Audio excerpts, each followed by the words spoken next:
বিএনপির সাথে আমাদের যুগপৎ আন্দোলন যারা ছিলাম সবাই একসাথে যে বৈঠকগুলো ধারাবাহিকভাবে চলছে সেই ধারাবাহিক বৈঠকের ভেতরে আজকে বিএনপির সাথে আমরা এনডিএম একত্রিতভাবে বসলাম। আমাদের আলোচনার মূল লক্ষ্যটা ছিল যে যেই বিশ্বাস নিয়ে যেই চেতনা নিয়ে আমরা এতদিন যুগপৎ আন্দোলনে ছিলাম, ফ্যাসিস্ট বিরোধী সরকারের বিরুদ্ধে আন্দোলন করে সেই সরকারকে বিতাড়িত করলাম, যেই চাওয়াটা নিয়ে যে চেতনা নিয়ে আমরা এই আন্দোলন করলাম যে জনগণের সঠিক দাবি, তাদের ভোটের অধিকার তাদের কাছে ফিরিয়ে দেব, সেটা নিয়ে আমরা এখন কিভাবে সবচেয়ে ভালোভাবে কাজ করতে পারি। ঐক্যমত কমিশন সব দলগুলোর সাথে বসছে, আমরা বসেছি, বাংলাদেশ জাতীয়তাবাদী দল বসেছে।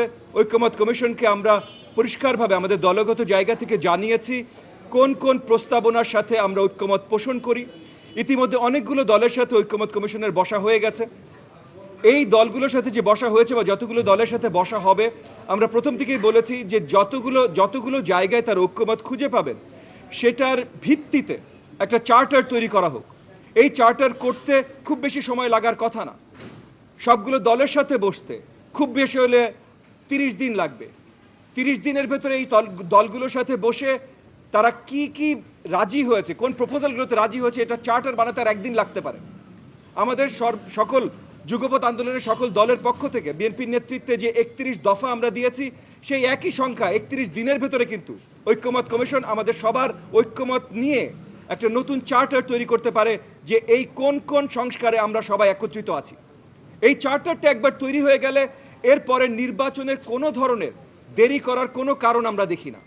ইতিমধ্যে নির্বাচন কমিশনের সাথে বা নির্বাচন কমিশনের যে অফিসাররা আছেন তাদের সাথে অনেকবার আমরা আলোচনা করেছি, ঐক্যমত কমিশনের সাথে আলোচনা করেছি। যুগপৎ আন্দোলন যতগুলো শরিক দল আছে বা যুগপৎ আন্দোলনের বাইরেও যে যেই দলগুলো ছিল যারা ফ্যাসিস্ট বিরোধী আন্দোলনে কোনো না কোনোভাবে প্রত্যক্ষ বা পরোক্ষভাবে জড়িত ছিল, তাদের সবার সাথে আমরা কয়েকবার আলোচনা করেছি। মেজরিটি সবাই চান যত শীঘ্রই একটা সঠিক নির্বাচন বাংলাদেশের জনগণকে পৌঁছে দেওয়া যায়।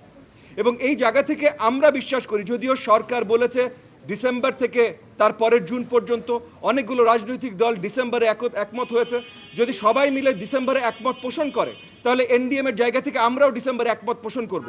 কিন্তু এনডিএম যে জায়গায় দাঁড়িয়ে আছে সেখান থেকে আমরা বিশ্বাস করি যে ডিসেম্বরের আগেও সঠিকভাবে সুন্দর একটা নির্বাচন দেওয়া সম্ভব।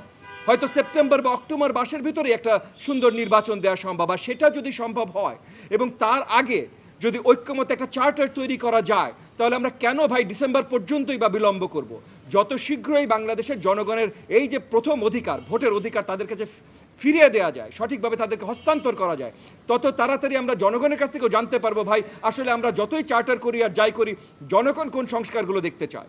এবং জনগণ যখনই জানাবে তখন সেই হিসাবেই যেন সেই সংস্কারগুলো হয়, এটাই আমাদের প্রত্যাশা। আজকে আমাদের এই যুগপৎ আন্দোলনের এই যে আমাদের মিটিংটা ছিল, এই মিটিংয়ের মাধ্যমে আমরা একই আলোচনা করেছি এবং আমাদের বিশ্বাস যে বিএনপির জায়গা থেকে এনডিএমের জায়গা থেকে আমরা এই সবগুলো জায়গায় মোটামুটি একমত পোষণ করি।